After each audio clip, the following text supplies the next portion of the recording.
There is something a lot of people with Parkinson's are drinking every single week, and most of us probably wouldn't give it a second thought. But researchers followed thousands of people living with Parkinson's over several years, and the people drinking this particular thing showed more severe motor symptoms over time. And here's what really caught my attention: it wasn't coffee, it wasn't milk, and it wasn't orange juice. But I'm saving that one for last. But before we get there, I've got two other mysteries for you. And Carmen is here with me this week with a who knew mystery of her own from the care partner side. So grab a coffee, turn the ringer off your phone, and buckle up. And get ready for the first of two episodes packed with Parkinson's mysteries that are going to make you stop and say, who knew? Welcome to Living with Parkinson's. The good, the bad, and the reality. Real talk, real life, real community with Bryce Perry. Let's begin. Hey everyone, welcome back. And if you're new here, my name is Bryce, and this is Living with Parkinson's, the good, the bad, and the reality. Now, this week is one of my favorite weeks on the channel. It's Who Knew Week. This is where we take the weird, the surprising, the sometimes completely ridiculous things that researchers are finding out about Parkinson's, and we turn them into mysteries. I give you clues, and you try to figure out what I'm talking about. And then we get to the part that matters the most. So what? What does it actually mean for somebody living with Parkinson's? Does it explain something that you've been experiencing? Does it give you something worth paying attention to? Or does it show us where Parkinson's research might be headed next? Well, today I've got three mysteries for you, and Carmen has one of her own from the care partner side. And remember, I'm still holding back the one about something a lot of people with Parkinson's are drinking that showed up alongside more severe motor symptoms over time. Go ahead, take your guesses. I told you, not coffee, not milk, not orange juice. But we'll get to that one last. But go ahead, feel free to put your guesses into the comments, and we'll see how you make out. But here we go. Mystery number one. There is something people with Parkinson's experience that can sound so contradictory that somebody who doesn't live with the disease might honestly think you must be explaining that wrong. These are two completely opposite things that are happening at the same time. And if it's happened to you, there's a good chance you've wondered how both could possibly be true. Researchers recently asked people with Parkinson's specifically about this problem. And what they found out was pretty surprising. Almost two-thirds reported one side of this strange combination. More than one in four reported the other. But what caught my attention was this: almost one in five people reported both at the same time. Two things that seem like they should cancel each other out, yet apparently they don't. And once you understand what Parkinson's may be interfering with, it kind of starts to make sense. So, what in the world am I talking about? You ready? Dry mouth and drooling at the same time. Who knew? Now, I know how ridiculous that sounds. Your mouth is dry, but you're drooling? Come on, pick one. You can't be the Sahara Desert and the Niagara Falls before lunch, except with Parkinson's. Apparently, you can. In this particular study, almost 65% of the people reported dry mouth, while 27% reported drooling. And guess what? 18% reported both. Now, this is where it gets interesting because we tend to assume drooling means I'm making too much saliva. But that isn't necessarily what's happening with Parkinson's. Think about what your body normally does with saliva.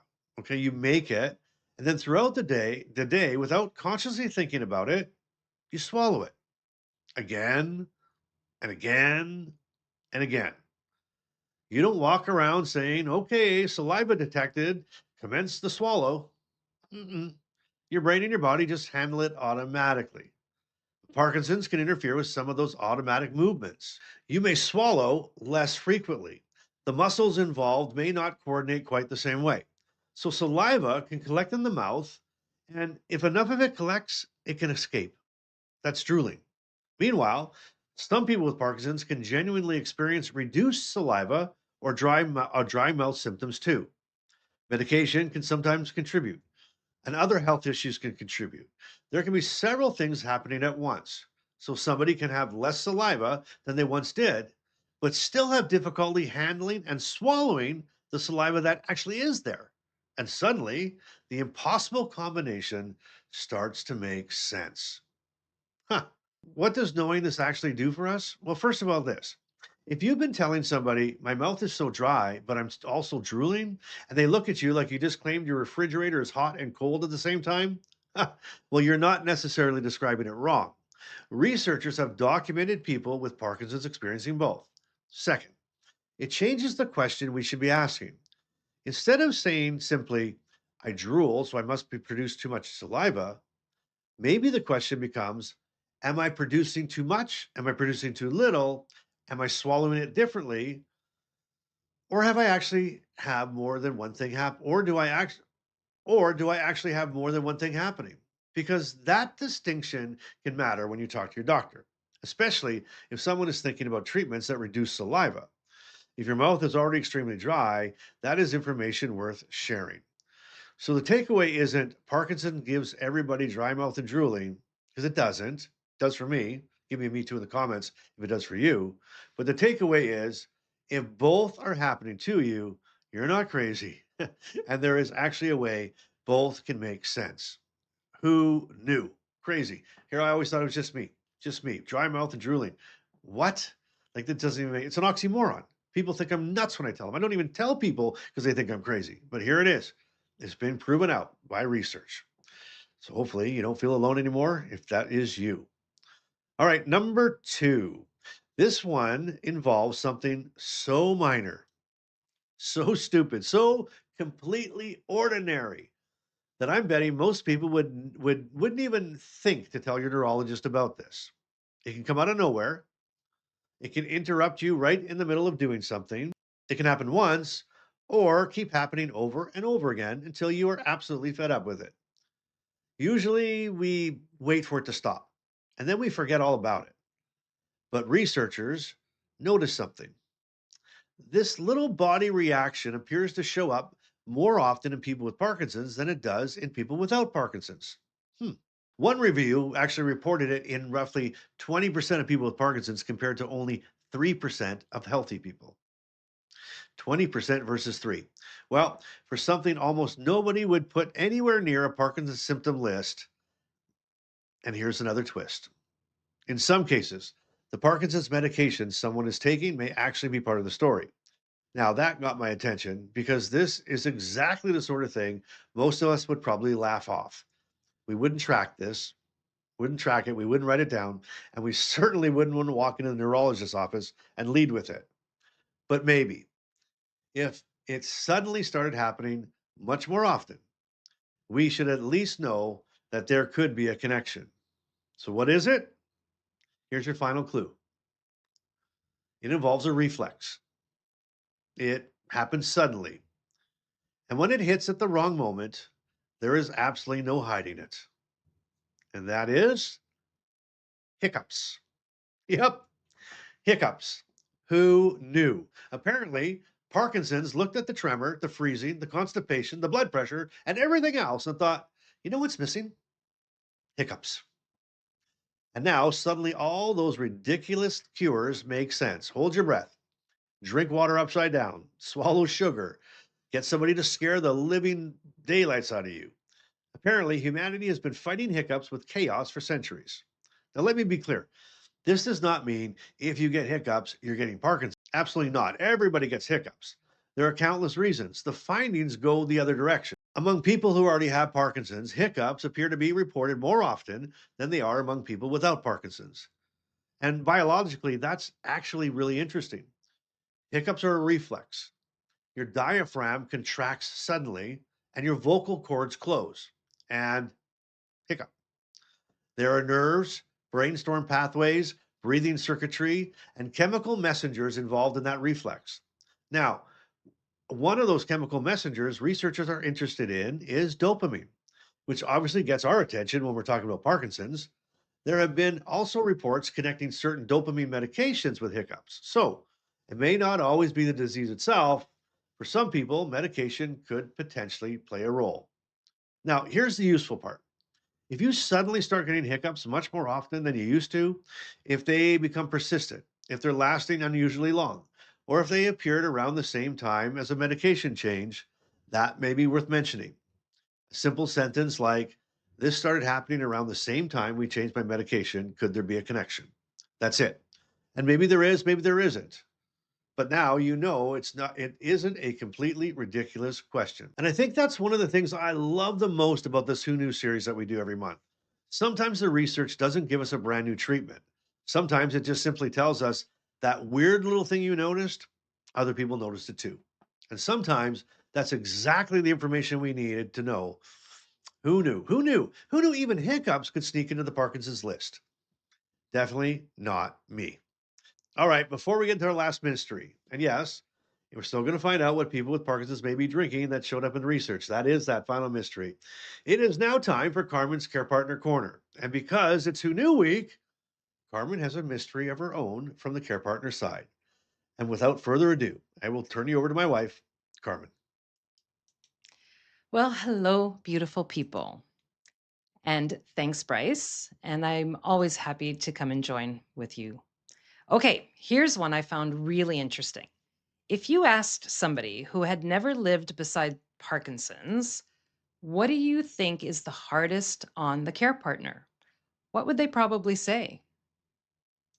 The tremor, helping somebody walk, freezing, falls, getting dressed, getting in and out of the car?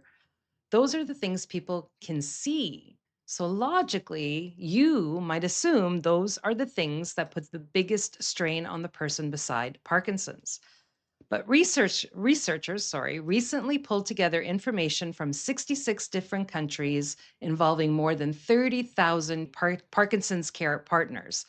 And what they found really surprised me.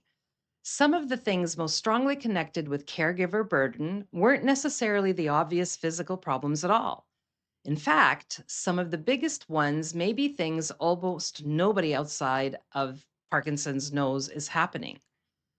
They were the neuropsychiatric and other non motor symptoms, things involving mood, behavior, thinking and perception, anxiety, depression, apathy, hallucinations, the behavioral changes, things that sometimes happen entirely behind closed doors, things friends and family may never ever see. And who knew?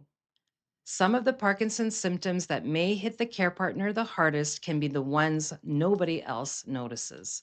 And I think that matters because care partners can feel guilty about what is wearing them down. And maybe you think, as a care partner, I can handle helping with the buttons, I can help them with the walking, I can help get us to appointments. So why is this part so hard for me? Researchers tell us you are not alone. Invisible symptoms can create enormous strain inside a household. And knowing that gives us permission to talk about them, not hide them because they're uncomfortable, not pretend everything is okay because somebody looks physically good that day, and not assume that the care partner should just quietly cope. If anxiety and apathy, hallucinations, or any behavior changes or other non motor symptoms are affecting your home, they deserve to be part of the conversation with the healthcare team. Because Parkinson's care isn't just about whether somebody can walk across the room. Sometimes the things nobody sees are the things the family feels the most. This is true. Back to you, Bryce. Bye, everybody. Well, thank you, Carmen. That is such an important reminder because Parkinson's can be really good at hiding some of the hardest stuff. Okay, we have one Who Knew left. This is the one I teased you at the beginning. There is something a lot of people with Parkinson's are drinking every single week. Most probably wouldn't give it a second thought, but researchers followed thousands of people with Parkinson's for years. And the people drinking this particular thing showed more severe motor symptoms over time. And here's what really caught my attention: it wasn't coffee. Researchers looked at different drinks people commonly consume, and they did not show all the same pattern, which immediately raised an interesting question. What's different about this one? Now, before I reveal it, I need to put up the biggest caution sign of the episode. Researchers found an association that does not prove the drink caused anyone's Parkinson's symptoms to get worse. There could be other explanations. People who drink it may eat differently, exercise differently, have different health conditions, There could be ingredients involved and lifestyle factors. There could be something researchers haven't even thought of yet. So we're not saying drink this and your Parkinson's gets worse. We don't know that 100% yet. But researchers followed these thousands of people over several years, and this one drink kept standing out. And here's another clue: the researchers were also able to compare it with another version of the same type of drink. And that other version also did not show the same association. Interesting. Same family of drink, different results. So now the mystery gets even better. What is in one that's not in the other? Or is there something else about the people choosing one version over another? We just don't know. But this is something millions of people drink. You can buy it almost anywhere: restaurants, convenience stores, gas stations, vending machines, and sitting in refrigerators all over the world right now. Do you know what it is? Did you get it? Here it is: regular caffeinated soda. Who knew? Who knew? Regular caffeinated soda consumption was associated with more severe motor symptoms over time among people with Parkinson's in this large group. And again, listen to my wording: associated with, not Coca-Cola makes Parkinson's worse, not Pepsi causes progression, and not Bryce said throw all the soda away today. No, the research didn't tell us that. But now here comes what I think is the mystery inside the mystery. Why regular caffeinated soda?